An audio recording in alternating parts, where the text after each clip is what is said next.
The Pacers go into New York, get some good performances from guys you wouldn't expect to play well, like Keefer Sykes and Duane Washington and Torrey Craig, and they lost by 10. The Pacers are now on a 5-game losing streak, but Duane Washington looks kind of nice, and they get to play Kyrie Irving at home with Lance Stevenson playing in Cambridge tomorrow. Lots to get to on today's Locked On Pacers podcast.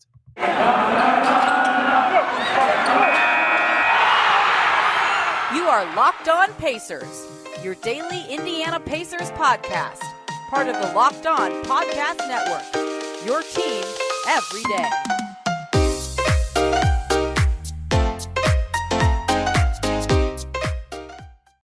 Welcome in to another edition of the Locked On Pacers podcast, where we, of course, talk about the Indiana Pacers as always. My name's Tony East. I cover the team for Forbes and the West Side Community News. And today, a lot of New York to talk about. Not just the Knicks, who the Pacers just played and lost to, but also the Nets. Going to talk about tonight's Pacers game at the end of this show. It's an interesting game, like I said yesterday. Lance Stevenson in Cambridge versus Kyrie Irving playing for the first time this season. A lot of big notes from that game. But the lead today is the game the Pacers just played and the performance they got. And it was inverse day for the Indiana Pacers. All season, something to this effect happens.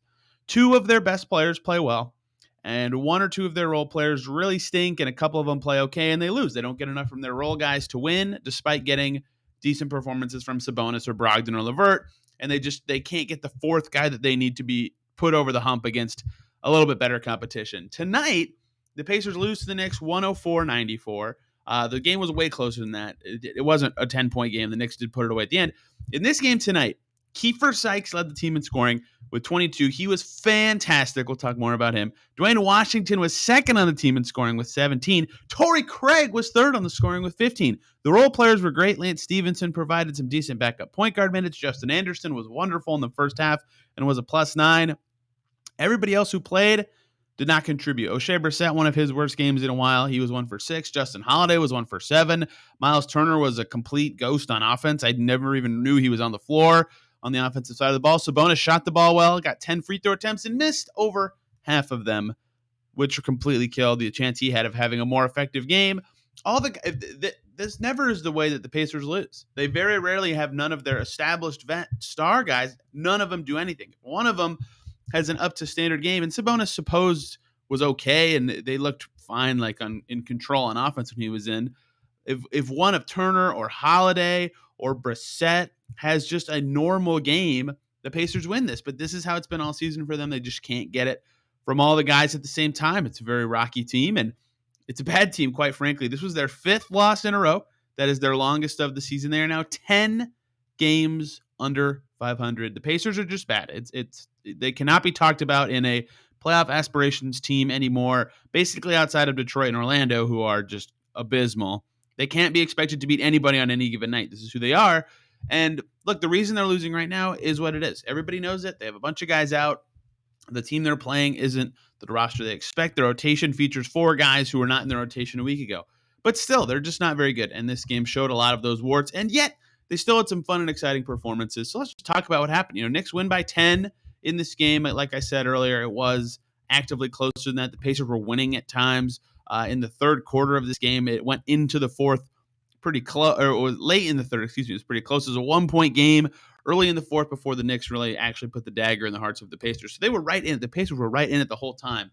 And Keifer Sykes is the star of the show and the lead for this one. His 4th ever NBA game. His 2nd ever NBA start. He scored 12 total points in the NBA before tonight. He scored 9 in the first about 3 minutes tonight, all on threes. Keifer Sykes was awesome. He finished with 22 points, 4 rebounds, 6 assists.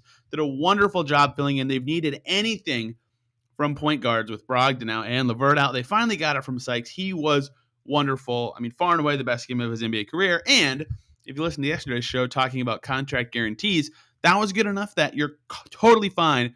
To me, if you're the Pacers saying, yep, this is our 3rd point guard for the rest of the season, that game was good enough that you would be comfortable doing that just on one game. Credit to Keifer Sykes. He was awesome in this game. And in practice all season, we've seen him shoot very well from 3, and that doesn't translate sometimes. But I was always surprised how much he was missing in his first couple games. Tonight, 4 for 8 from deep. Showed a little more of that pizzazz and looked good shooting the ball from deep. Duane Washington continues to impress me, and he is going to be the subject of our second segment today. That's how much Duane Washington is starting to impress me. Still think he's shooting a little bit much, but he's very quick with the ball, very good at getting open. A lot of his 16 shots tonight were open. He had 17 points as the Pacers' second leading guy. Justin Anderson had like one of my favorite stretches for any Pacers player this season. He was just annoying in the second quarter, like all up in Knicks players' faces and making quick reads and running hard in transition. And in a game where they lose by 10, every single Pacer had a negative plus minus except for two, and that was Torrey Craig and Justin Anderson, because those two guys were playing really hard-nosed defense and running hard and making stuff happen. Torrey Craig hurts his groin at the end of this game. We'll see if that has any lingering effects or anything like that. It was so late in the game that we couldn't even get updates from Carlisle after the game beyond just, he hurt his groin. But yeah, Torrey Craig and Justin Anderson, these aren't the guys you expect to be going through in my notes at the end and say, oh, I wrote that Justin Anderson was really stocky and impressive, and Duane with the ball is really good, and Keefer Sykes, wow. But the Pacers, just none of their key guys were good. Whoever was guarding RJ Barrett earlier in the game, that was Justin Holiday. Terrible. RJ Barrett, 17 of the Knicks' first 24 points. It was 24-18 Knicks, and RJ Barrett had 17. He almost was outscoring the Pacers by himself at that point. This was maybe the worst Justin Holiday game of the season. 1 for 7, all on threes tonight. I said that already, but he was the guy guarding RJ for that stretch. His defense, maybe the worst I've seen from him all season. And other wings had it on defense tonight. I already talked about Craig and Anderson, and Lance Stevenson played good defense that Carlisle noted after the game, right? They got good defense from a lot of their wings in this game, but they did not get any good defense from Justin Holiday. It was maybe the worst game from him I've seen all season. That really set the tone, right? They were up early. If that stretch could have continued without RJ Barrett going completely crazy in the first quarter, perhaps the Pacers don't need to have a better fourth to win this game. And that's another story of this game. Pacers fourth quarter, completely terrible. The wheels fell off, right? They were within one, like I said, in the fourth quarter, but none of these vets. And Carlisle went to his starters late in the game. And Sykes was playing well, but in a clutch time situation, he just didn't have the oomph to make it happen. And Duane Washington, again, I like him, but same kind of deal. He's a rookie, doesn't have the oomph to make it happen in clutch time. They went to their normal starters. I mean, Torrey Craig got hurt, so they had Justin Holiday, Miles Turner, and Sabonis trying to be their guys in the fourth, and none of them had it in this game. In the fourth quarter for the Pacers tonight, 4 for 14 from the field, 1 for 6 from 3, 8 for 13 from the free throw line, 2 assists, 4 turnovers, 4 fouls. Knicks only scored 20 in the fourth, but outscored the Pacers because they were just awful in the fourth. So many weird things in this game because, if you told me that Keifer and Duane would combine for 39 on only 32 shots, you'd go, wow, they're probably going to win. Those two guys do not contribute that much at all, but it didn't matter. The Pacers had this inverse game and they lost. And they need to win these kind of games if they want to be the team that they want to be, but it almost might be past that point. It probably has been past that point, but as I've looked at their schedule, and if you've been listening to this podcast religiously for the last couple weeks, I did a show with Taylor Tannenbaum of WTHR in mid-December about this key upcoming stretch for the Pacers where they played a COVID-ravaged Chicago twice, Miami, Houston, Cleveland, New York. And they went 1-5 in that stretch. 1-6 in that stretch. That was their chance to salvage their season from, they were a 13-18 team at the time. If they had gone 500 or over 500, they could be close enough to be within striking distance of the team they want to be. Now they're under 500. They'd have to go on the most ridiculous road heater ever to be even close to a 500 team by the trade deadline. This was just one of those sinking games where you need your vets to step up and be the team that they say they are, and the Pacers got nothing from anybody. Credit to Torrey Craig. He was really good, and I feel like I'm not giving him enough credit because on his good games, when he's actually making his shots, he looks damn good. He was damn good. But no one else for the Pacers that plays for them typically or was on this team a week ago who played was any sorts of effective in this game. Credit to the Knicks. They played good defense. They made guys uncomfortable, and they were willing to foul the Pacers all they wanted because the Pacers missed 11 free throws in a 10-point loss. But it's just a very, very strange game from the Pacers. This hasn't typically been their MO to lose this way. And so to have their vets be all chopped up and ineffective, and some of it could just be they don't know how to gel with the new guys yet. Sure, that's very valid. No one expects the Pacers to win these games with the roster they have and with how their season has gone, but just those are the guys that someone has to step up if they want to win these games, and they didn't. And they went through their pivotal stretch, in my eyes, and they did terrible in it, and now it's going to be very, very hard for them to have any sort of recovery, maybe for the rest of the season. They do have an easy month late in the year, but it might be too late at that point. And this loss was just another hole in a sinking ship that is the 2021-22 Indiana Pacers. But there was a bright spot, and I didn't think I'd do a bright spot segment after a game like this because Pacers have lost 5 in a row. And if they lose to the Nets tomorrow night, which, again, it's hard to predict them to win any games at this point, they'll have lost 6 in a row. And that seems like a good time to do a, wow, this team is really bad sort of thing. Duane Washington has really impressed me, and I have been a little too critical of his shot count, but what he's doing when he has the ball has impressed me to the point that I want to talk about him and a kind of, not key, but an interesting deadline coming up for him and his contract. So let's take a little break and then talk about Duane Washington. But first, guys, let's talk about the good folks over at TrueBill, because do you know why free trials renew without your consent? Because it is a business scam out to get you. Don't let greedy corporations pocket your money. Download TrueBill to take control of your subscriptions. TrueBill is a new app. It helps you identify and stop paying for subscriptions you don't need, want, or simply forgot about. On average, people save up to $720 per year with TrueBill because companies make subscriptions hard to cancel. TrueBill makes it simple. Link your account to TrueBill will cancel your unwanted subscriptions in one tap. They have a concierge there to help you cancel unwanted subscriptions so you don't have to do it. And they have over 2 million users that they've helped save over $100 million. Stop falling for subscription scams. Go check out TrueBill today. TrueBill.com/LockedOnNBA. Go right now. TrueBill.com/LockedOnNBA. It could save you thousands a year. TrueBill.com/LockedOnNBA. Thank you for making Locked On Pacers your first listen today and every day. Hopefully, I hope I am providing you with interesting factoids and interesting stuff about this team as they continue to slog through the season. And speaking of interesting, Duane Washington has officially hit the Tony East interest level. I watch this guy with the Mad Ants a lot, and he could really score. Scoring in the G League is not a thing that matters in the NBA level at guard spots. You know, bigs, well, I guess it's different. I don't know. It's hard to explain the G League in general, but like high scoring guards doesn't necessarily mean something all the time. So people are always pumping him up and saying, why is he playing instead of Brad Wanamaker? And I thought, well, he can't play point guard. You know, he's not going to be a good point guard for the Pacers. And he has not been a good point guard for the Pacers, but he has been a very solid NBA player with the ball. I'm surprised how good he's been despite having watched him a little bit in college at the G League level. Full credit to him. He is good with the ball. He is really quick with the ball. Tonight, he was really good, really effective. Like 6 of 16 kind of sells short his night, I think, because he took some hard shots, but he was trying to create them himself. He's got this little ability to do these funky wraparound layups and use the rim as an extra offensive player, and he's good at wiggling himself free for tough shots. He had a beautiful spin move jumper in the second quarter. It was a really slick dribble move for a guy who's only a rookie. And this is kind of how he was at Ohio State too, and this is how Justin Holiday is right now, where he will either go 1 for 7 from deep or he will go 5 or 6 for 7 from deep. And that's completely, you know, there are players like that in the NBA. That's not like good or bad necessarily. This was a 1 for 7 day, but he still is good at creating those shots on his own already, which is impressive for a guy of his, experience level, a guy with his just general experiences of mostly just playing in the G League and in preseason games. And he's really quick with the ball in a way that, you know, in the G League, it stands out because he's playing against G Leaguers, but in the NBA, he's been blowing by guys no problem. And so I've been really impressed with him from a skill perspective, especially offensively, just that he's able to wiggle free and get himself good looks in a way that, you know, guys on two-way contracts typically aren't able to do. And because he's such a threat to shoot and he's completely fearless, right? His 3 games as a starter now, 6 threes against the Knicks, 9 threes against the Cavs, and 7 threes against the Knicks. Bulls, Cavs, Knicks. And he's not shooting them well, but they're all pretty open. He's got a good rhythm, and that was his thing at Ohio State. Like, again, the Cavs game, he looked great. He shot 4 for 9. This is kind of how he is. He's very streaky, but 0 for 6 in another game, 1 for 7 another. He'll have another chance against New York tomorrow. And I didn't even include this at the beginning, the big news.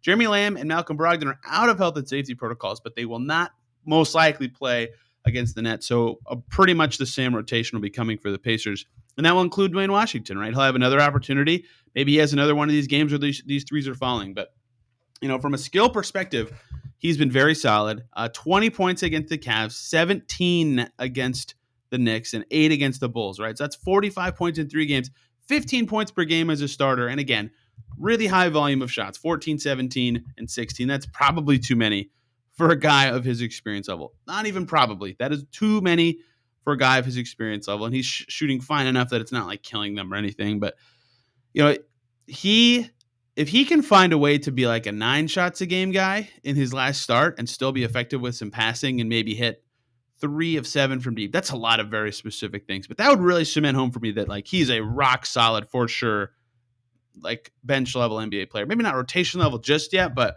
he's been impressive to me in a way that it's very rare for 2A guys to pop like this, where he can handle the ball. He's been an okay passer, right? Assists in every game. He has been a little tunnel vision. He had 4 assists tonight against the Knicks, to his credit. Like, he was moving the ball pretty well and breaking down the paint, getting into the lane. If he can be that kind of guy combined with 3-point shooting, like, that's a pretty valuable guard. And in this NBA season, there's a couple key dates coming up, first of all. But in this NBA season, the G League, because of COVID, they canceled the maximum number of games for 2A contract players so that teams could more likely field the team on a given night. They could keep Duane with them the rest of the season if they wanted, which is beneficial for the Pacers. It kind of sucks for Duane that he could make less money and just stick around with the pro team, but at least he'd be in the NBA the whole time. I don't think he'd truly mind. But there's other dates coming up, right? The G League season restarts on the 6th. That is the Mad Ants, play on the 6th. So maybe Duane can start against the Nets and then immediately go back because Lamb and Brogdon are on the way back. But he's been good enough that maybe they want to explore what he can be going forward. I mean, they're a team that's potentially headed for a rebuild, and this dude is 21. He turns 22 very soon.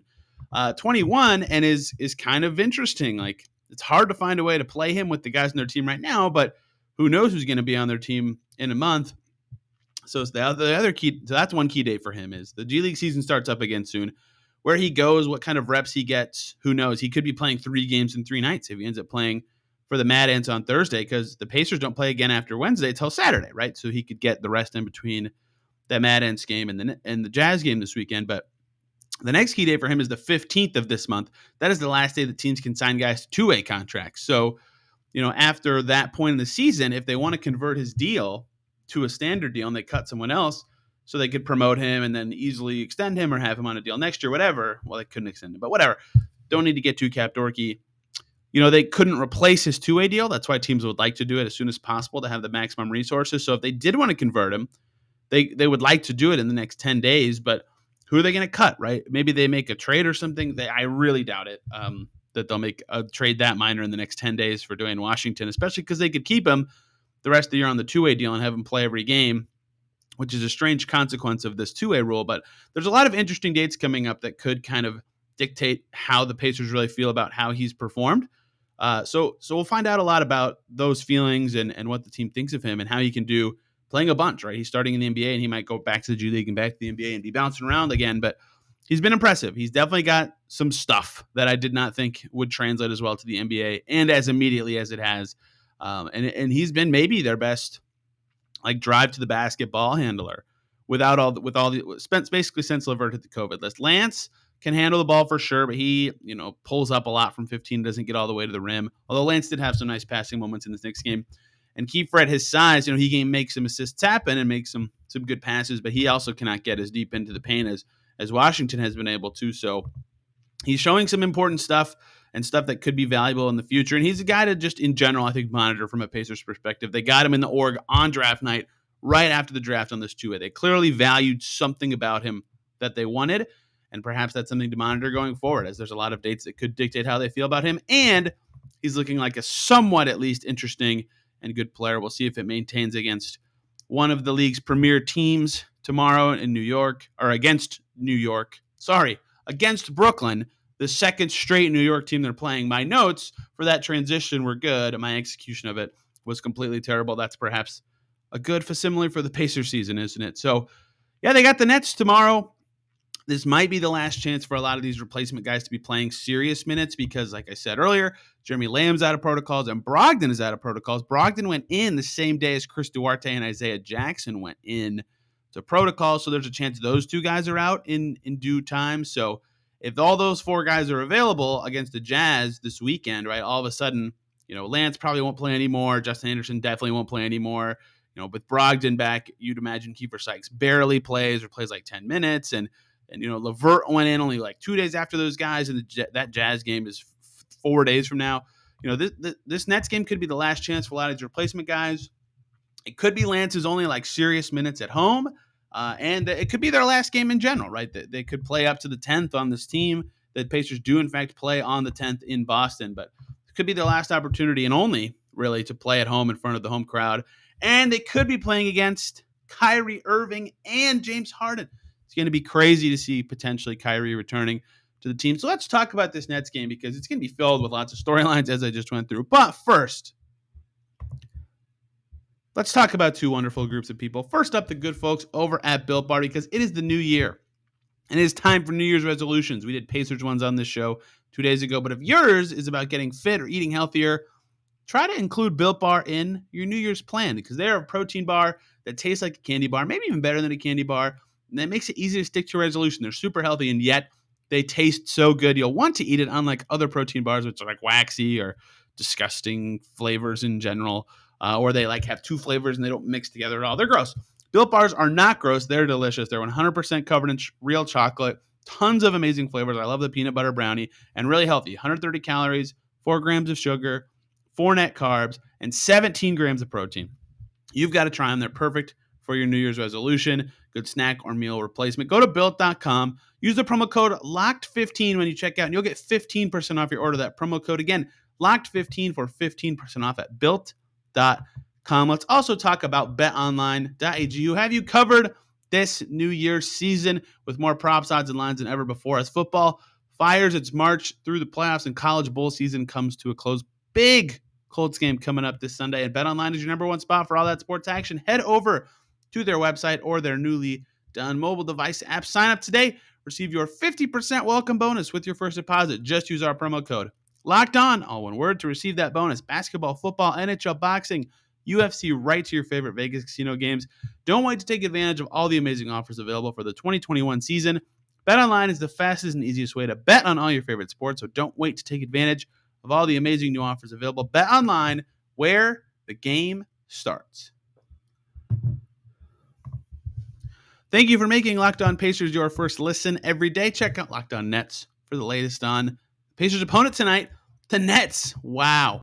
Are the Nets going to be an interesting watch in this game? Kyrie Irving, it sounds like his debut is coming up. It seems like Kevin Durant could be playing. This could be the first time we see the Nets' big three all together this season in Indianapolis. Lance Stevenson playing at home, where we all know he has some sort of aura and powers that make him turn into some energy ball machine. We'll see what that translates into in the actual game. And like I said, I don't expect the Pacers to beat anybody at this point in the season. They play the Nets, who are on a 3-game losing streak, and yet they're second in the East. They're sixth in defense. The Nets are the sixth best defense in the NBA and 14th in offense, and they might have all three of their stars. They are going to be incredible. They're going to be incredible. It's going to be insanely interesting to see how the Pacers try to defend this team because, you know, Keefer Sykes and Duane Washington, two guys who had good games against the Knicks, two guys that are nice stories, two guys, one guy that I just did a whole segment on because his skills have impressed me. They might have to guard Kyrie Irving and James Harden. That could very much limit their effectiveness and their growth this season. It's going to be very interesting to see how the Pacers decide to try to do that. I'm guessing they'll go with Duane on Harden and Keifer on Irving and just say, good luck, guys. You know, do what you can, and we'll learn a lot about those guys. Maybe they do really well in those matchups, and they got to try Justin Holiday on Kevin Durant. I don't know how the Pacers are going to defend this Nets team. Their roster is just so perfectly stacked to be tough for the Pacers to defend. They've got obviously 3 stars. Patty Mills is a lightning rod off the bench, and the Pacers' perimeter defense is just terrible in general. And they have big-ish wings and like Bruce Brown and Blake Griffin, and DeAndre Bembry kind of plays wing even though he's a point guard. And Langston Galloway is giving them some nice minutes right now. Paul Millsap is effective. LaMarcus Aldridge is questionable, but like they don't really have a good answer for his size and ability to operate in the mid-range. It's going to be tough. And they played earlier this season back in Brooklyn, but that game went poorly for the Pacers as well. You know, it ended up being a little closer in the final score, but it wasn't even really that close. I mean, the Nets are just better. We know this at this point in the season, but you know, I don't really know how the Pacers have a shot if, you know, when they played earlier this season, Harden played for the Nets, but I don't think, you know, Irving definitely didn't play. Oh, yes, Durant played as well. You know, they held Harden to 5 of 11 shooting that night. And KD had 22, which is a good game, but not an amazing game.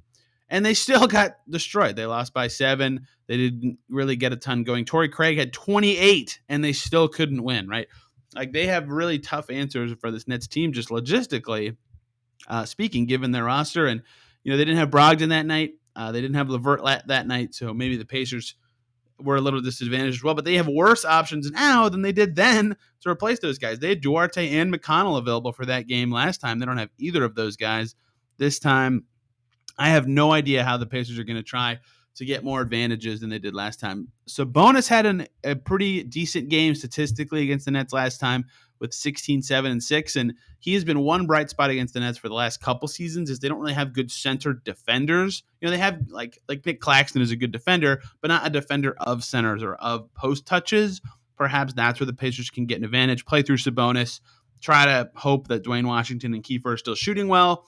Then your offense can hum a little bit with your starters. And Torrey Craig just had a nice game, but who knows if he'll be available. Like, getting points in the second unit is going to require some creativity for the Pacers against this Nets team. But perhaps playing through Sabonis for 38 minutes could be one way that they're able to at least stick with this Nets team, because defensively they have just a matchup nightmare up and down the roster. So Sabonis had a good game. Turner was a plus 11 despite not having a good statistical game, because Kyrie Irving himself talked about this in the playoffs a few years ago when he was with the Celtics. He was like, yeah, when Miles is under the basket, we think about it. Like, we pass out more. We don't drive as often. It just changes the way we play a little bit. Right. So that's none of that's a direct quote, but that's the gist of what he said. Right. So he does have that impact on the Nets, who are certainly good at attacking the basket. They got 41 free throws up when they played the Pacers last time, and Turner himself with 3 fouls. So, Turner can be effective as well. He's going to have to be on his A game defensively. And he was, again, pretty unnoticeable against the Knicks. He's going to have to put more of a stamp on the game. And then they'll have to have the role players play well again. I mean, that didn't matter against the Knicks, but if they don't have, if Sabonis can control the game a little bit and Turner's defense is great, that's all great. But they're going to need Justin Holiday to make his threes. They're going to need Keefer Sykes to make his threes. They're going to need Duane to be an effective offensive weapon. All the bench guys are going to be important. And then how they defend is, I don't expect the Pacers to be able to stop the Nets. If they have all 3 stars, what can they do? We saw this last year with the Nets. They were unstoppable until the playoff injury bug, held them down. We'll see how this can go. We'll learn nothing about the Pacers basically in this game. Like, they'll have replacement players against the Nets' 3-headed monster.